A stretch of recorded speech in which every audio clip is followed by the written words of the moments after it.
My wife stole our daughter's college money to fund her shopping addiction and wants me to take the blame. Might as well divorce the woman. I'm stuck in between a rock and a hard place and I don't know what to do. I've been manhandled by my wife Dixie Normus, who's 48, while living with my stepdaughter Cassie, who's 17, for 8 years now. Cassie is a very brilliant young woman, and recognizing her potential, me and Dixie Normus decided to put together a college fund for Cassie so she wouldn't be crushed by debt. Over the years, it has amounted to over $200,000. Cassie is aware of this and is banking on it since she's trying to get into the Ivy League. Last week, I found out that almost $190,000 of the money was missing from the account, leaving a mere $10,000 for Cassie. I freaked the F out and asked Dixie Normus if she knew anything about it. She teared up and said that she had been spending the money over the years to fund her spending habit. I was furious, but I had a moment of clarity. I've browsed these subs enough to know that an affair was possible, so I asked her if she was having one. She adamantly denied it and offered any proof I needed. Social media accounts, emails, her work phone, everything. She offered to show me the receipts as well. There was nothing that popped out as suspicious, and the math from the receipts added up as well, so I let it go. But we still had the major problem of the money being gone. She described herself as a shopping addict, and the money from Cassie's account was just too tempting not to use.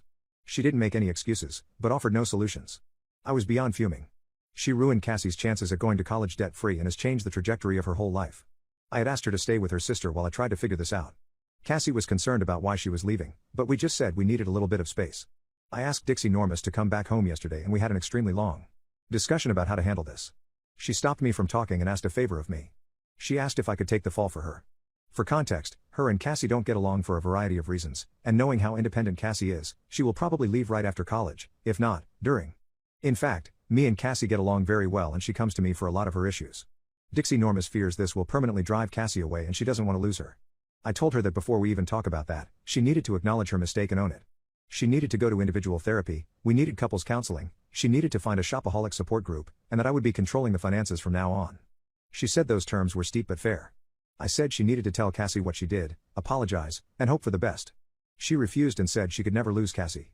She said I could survive the mistake, but she couldn't. I told her that in order to even consider me taking the fall, she needs to agree to my terms. I don't know what the hell to do. The last thing I want to do is lie to Cassie, but I don't want Dixie Normus and Cassie to split up forever. And the worst part about this whole thing is that Cassie's life is ruined either way. And I don't know how to replenish the money other than maybe borrowing from my 401k.